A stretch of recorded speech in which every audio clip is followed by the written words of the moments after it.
Well, I guess. Mace, we're following your lead, Captain. I know. The timer has started. It clearly had been started. I'm just gonna talk about what we're gonna talk about, and then we're gonna start We it. should probably start again. No, I mean he's just gonna roll with it. Well, I know, but I'm saying we should start again though. We're gonna talk. I think we should just talk about like church growth, where it's been, where it's headed, like dreams you've had. I got you. You know what I mean? We're not Like, started yet. Yeah. Okay. No. I'm The saying, way you were talking, I was like, bro, I want to be like, we're recording. We're live, bro. We're live. All right. Well, welcome back to the podcast. It's good to be back, boys. Oh, Good to be yeah. with you guys. It's been too long. It has been a while. It's been 1 week. It's been 1 week, exactly. It's been too. We've had It's a been whole longer than Labor that for me. Day. Well, you sat in the last one Oh, yeah. and listened to it. You were just right back there. That's true. A lot's happened, though, since last time we met. A lot. The Hogs won. Let's go. Razorback win to start the season. What's your prediction? What are we going this year? What are we going? Yeah, Undefeated. Whoa. Undefeated. I love it. Undefeated. You haven't No, been I a wasn't Razorback fan expecting that. long enough, man. I've been a Woo No, pig. that is a Razorback That fan is right a there. Razorback. That's like Well, what we do. Get disappointed. I 'cause- believe the game. Oh, man, I love that college football's back though. I've been watching it all weekend. It's been feeling really good just to be back with it, It takes you back, doesn't it? bro. The good old days. The good old days. Back in my All-Star days. Oh, You were at the game though, Clarence. I was at the game. How was it? Oh, it was amazing. Andrew blessed me and my wife with some tickets. And Hey. honestly, bro, I was crying the whole time. It was so beautiful. It's Just so hearing beautiful. all the Red Sea, just not the biblical Red Sea, but like the Red Sea of Hogs. The Sea of Red. The Sea of Red, just going woo pig, suey, and Amen. I was loving every moment. Was that man. your first Razorback game? I went to one when I was 10, so this is So probably first Razorback game. first Razorback Dude, game. I didn't know that. Yeah, this is both me and C's first Bro, actual one. So we were Andrew, like, That's all right. awesome. You're the best, man. I'm just glad it worked out. We went to Silver Dollar City. Oh, so you were gonna go? It was like, Yeah, we went up to Branson. Saw David. come on. At the Sight and Everyone Sound. should go. Sight and Sound. Plug them. They're not a sponsor of this show. They could be. Silver Dollar But City, yeah, it was we good. said. Yeah, got a little sunburn.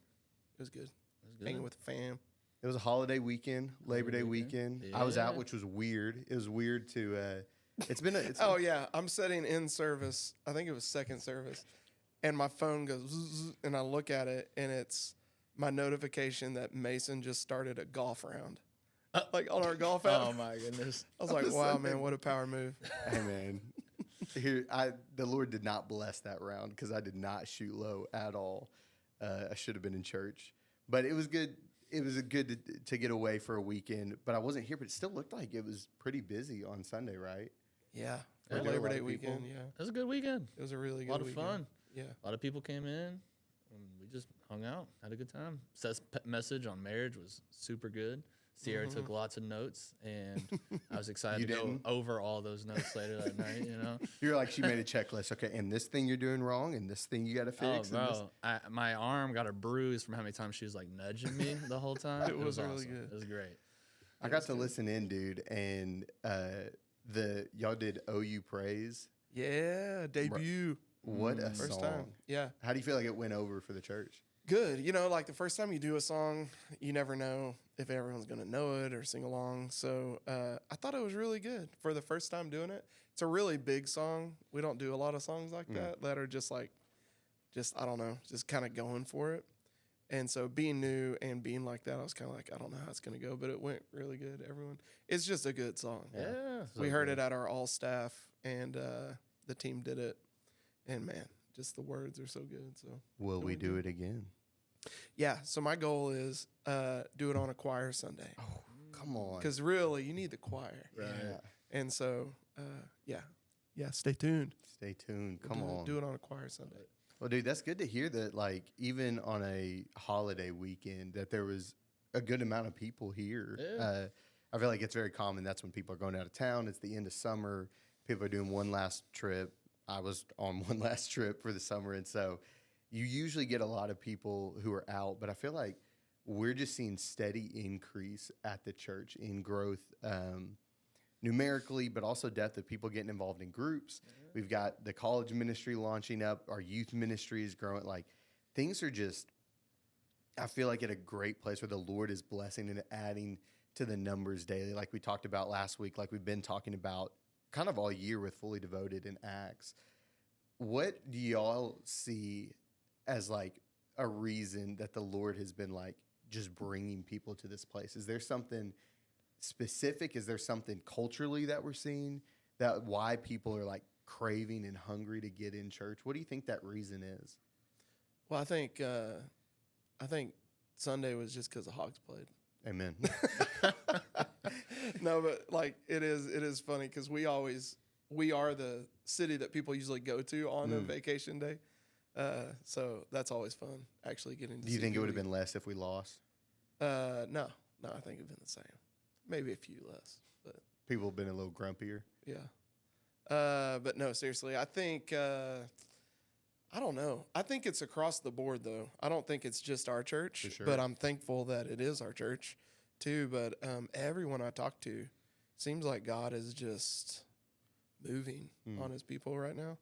And so, yeah, it's fun to get to see every Sunday. And a lot of times I'm kind of skeptical, until it happens. Like, oh, there's not going to be anybody coming to church on Labor Day weekend. And to see that the house of God full like that is always encouraging. But I don't know why. I mean, y'all may have a better answer, but it just seems like God is just moving over his church right now. Yeah. I don't know why. I think people are really just realizing, man, I am missing something. I'm missing something in my life, and whether that's community, whether it's actual intentionality of like the spiritual presence of God in them, like they're just wanting more and to feel more involved in this thing we call church, really, because they've either grown up with it or they saw a TikTok about it and they're just intrigued by it. So I think that's where a lot of the growth numbers wise comes in, but also even just for like the actual church taking the steps, going back to Acts 2, like talking about truly being devoted and saying, hey, I'm devoted to these things. I'm devoted to reading my Bible. I'm devoted to praying to God. I'm devoted in this community. I'm devoted to this church right here. And when we say we're devoted, we're saying we're committed to what God's going to do in our lives, and I'm going to do whatever I can to stay plugged in. And with that faithfulness, God's faithful, and he grows the church. I don't think we really have any power to grow the church because he does all the things. Like, we can plant the seeds and everything, but as long as we're saying we're devoted, I believe God takes care of the growth of his church. Yeah. No, that's good. I had a conversation with a college kid this last weekend, and you said it so perfectly. Like, people are craving something new, and he was looking to rush fraternity and figure out, like, trying to find friends, the new community dynamic, being a freshman in college. And I just asked him, I said, hey, what are you looking for? Like, why did you want to join this fraternity? And the things he listed, he's like, I wanted friends. I wanted a Christ-centered experience. I wanted all these things. But everything he was saying, I was like, bro, you could find that in the church. Right. And for free. Like, they're not going to charge you anything to be a part of that. And it was cool just to see his mind start to, like, shift and the gears turn of, like, oh, yeah, like, I can buy into this. Like, there is more to it now that, like, I'm on my own. I'm making these decisions. I'm pursuing the Lord, and I want that. And I think you're right, Clarence. There's, like, a hunger for just the things of God. The world's not satisfying anymore the way that it used to. And there's so many unknowns that they are looking for something spiritual. They are looking for something eternal. And we're finding that in the local church. We're finding that in Jesus. And I think our, faithfulness to create moments and experiences for people to encounter the Lord is what is bringing those people to it. And it's just been really cool to watch. I think across the church, I've now been here at the Fayetteville campus for 2 years, which is crazy to think about. And even in that time, I've seen a lot of growth in this place and a lot of just healthy change and adapting to new life groups and new seasons and new ministries launching. And it's been really cool to watch. I think one of the coolest things, Andrew, is watching, like, the way that you build the worship team. Like, over the last 2 years, I don't know what it is, but I think you have, like, a direct line to God when you pray. Like Andrew will literally send. No, I don't. Bro, he's got like the 911 for God right there. Andrew will literally sit in a staff meeting and be like, man, I'm praying for this specific need. Like, I need a keyboard player. I need a drummer. And it's like the next week you have a conversation with somebody. He's like, yeah, I drummed professionally for 10 years and now I'm looking to do it again. I was like, what? I don't know. It's just so cool. How have you seen that play out for you in the way that you build the worship team? Yeah, I mean, I think God is just faithful and He provides, and so with me, I always have difficulty, kind of believing that prayer works, and so I've always, every time God answers a prayer, I'm kind of chalking it up to like He's trying to like get me to understand that there's like something to it, and so man, yeah, I'm amazed at that too. I think that. I really think, as y'all were talking about, like, what is it that is bringing people? I really think I've really never been a part of something that is as authentic as it is right now.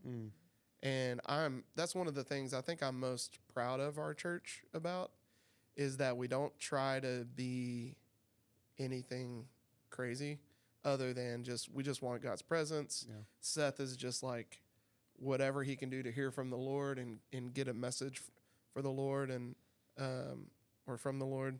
And so I think in my mind, that's a big part of it. I think God just is so quick to show up in authentic worship and praise and biblical community that I think that's what's happened is like everybody in churches it's just kind of everyone got sick of church being for the sake of church or the sake of religion. And it just feels like it's like COVID maybe was like a big reset, but now we've built back some and we're kind of getting into that fresh move of the Spirit, like since COVID, you know? Anyway, I was just thinking about that when y'all were talking. It's like, it's very authentic right now. And like even Sunday during service, I felt awkward in the moment, pausing as long as I paused. I think it was second service. We paused because I just felt God's presence. I think we did Draw Me Close to You, just tagged it onto the end of the first song. And man, I just was like, and the thought hit me, man, we could easily, and I think I said this, like we could easily just like go to the next song. But this is the point. The point is what's happening right now, and God's presence is in the room. And, He shows up where He's wanted and where people are listening. And, but yeah, as far as like praying for the team, I'm blown away with it too. Like I'm always, God is just like bringing people to Him. The Bible says, if you draw near to me, I'll draw near to you. And I just feel like that's what's happening is as long as we stay humble and authentic in that, man, He's just going to do what He's going to do, which is provide. He's got a provision. So, bro, and just to honor you, man, you lead those moments so well. I always feel very awkward in those moments. Like I feel I'm like, man, everybody. A lot of times I keep my eyes closed because I'm like, I feel like everyone's just like, what are we doing? When are you going to sing? Yeah. Huh? When's the next verse coming up? Well, I think a lot of people aren't used to that. Like a lot of people aren't used to maybe just like being quiet in God's presence, or maybe they feel it, but they don't know what to do or feel awkward. And so, I always feel like it's like on one hand, I don't want to like force people to have a moment with the Lord unless they're wanting to. But I think you're helping lead I have the mic into and the that. keys. So. They're going to do what I say. Yeah. I think it goes good too. Like, I used to be the same way. Like the pause. Like, I never want the pause because it's an awkward little silence. But at the same time, like there is power in the pause. And whether it's on worship, whether it's actually in your own physical life, like just pausing for a second, like there's so much power that comes from that. Whether it's just praying and like reaching that silence and solitude. It's like, hey, we don't need to hurry and get to the next song. We don't need to hurry and get to that next appointment. We don't need to hurry and do this and this and this. That's good. Let's just pause right here and see what God's trying to teach us in this moment right here. And you know when it's strong too, because it just happens, you know? It just happens. And you're like, okay, I guess I need an actual pause right here, you know? And it can be like a minute or it could be like 5 minutes, you know, probably not 5 minutes on stage, pause, but, you know, because you don't want to ever quench the spirit and what it's doing. Firmly believe in that he's going to do his thing, and we're just there, you know, and we're there pausing in it, and we're just going to be like, all right, God, what you trying to do right here in these moments? So, it can be awkward, though. I will say that. Well, it's so countercultural. Yeah. It's completely against what we experience every day, which is like distractions and busyness. And so, it's like the Lord is a breath of fresh air. He leads us beside still waters. Like, he restores our soul. And so he likes to speak in this still small voice. And I think it's, I just always try to be sensitive to that. But I always feel pretty awkward while I'm doing it. Yeah. Well, I think the thing that has been cool, and I've watched Seth do this for a few years now, and it's been really evident since moving up here, but is embracing that pause or really just being interruptible. Like, whatever plan we have, like, planning honors the Lord, but also if his spirit is trying to move a certain way, we can't be so rigid to that plan that we can't do anything with it. And I saw this best. It was probably a year before Seth moved up here to pastor the Fayetteville campus. At the time, he was going to speak at several of our different New Life campuses, and he invited me to come with him to the downtown Little Rock campus. And usually it's like Sunday morning early. You're like, I want to go over my notes, want to be prepped and make sure. And I was like, okay, I'm just observing. Like, I'm watching everything he's doing, how he's doing it. I'm just like a puppy dog. I'm following him around everywhere. And we're sitting back in one of the office areas, and one of the staff members walked in with their kid, and the kid was just being a kid and having fun and loud and playing and doing stuff. And you could tell that this mom was stressed and freaking out. It's a Sunday morning. She's got a lot on her plate. But just seeing like Seth step away from that, have conversation, get to know this person, to be interruptible in that, or even on his way to the like sanctuary to get ready to preach, to stop and talk to people and be interruptible in that.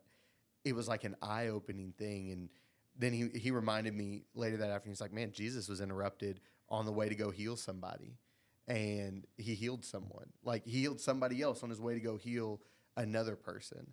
And I feel like I've seen Seth model that so well for our church of, let me be interruptible on, you know, we were going to wrap up service, but the Spirit is moving. We need to go and do another song. Or, Andrew, you've done that of, you know, hey, man, we just need to sit in this moment for a little longer. We need to, you know, seek the Lord quietly. Or, hey, we need to spend this time in, normally we would, you know, do a quick meet and greet and get into the message. So it's like, you're going to talk to people for 3 minutes, and then, you know, we're going to make this place feel like the presence of God should feel, inviting, welcoming, and we're going to sit in these moments. And I think being interruptible has been a sweet thing that we do up here, and it's been cool to see the Lord use those moments.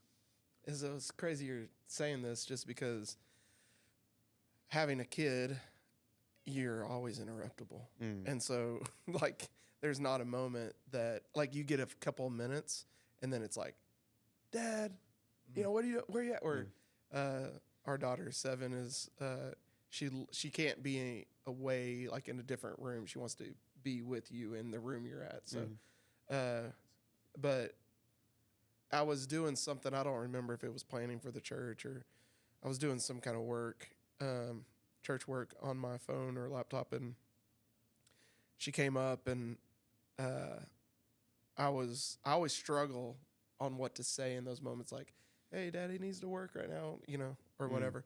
But it was like the Lord just dropped the scripture of, it's in Matthew 19.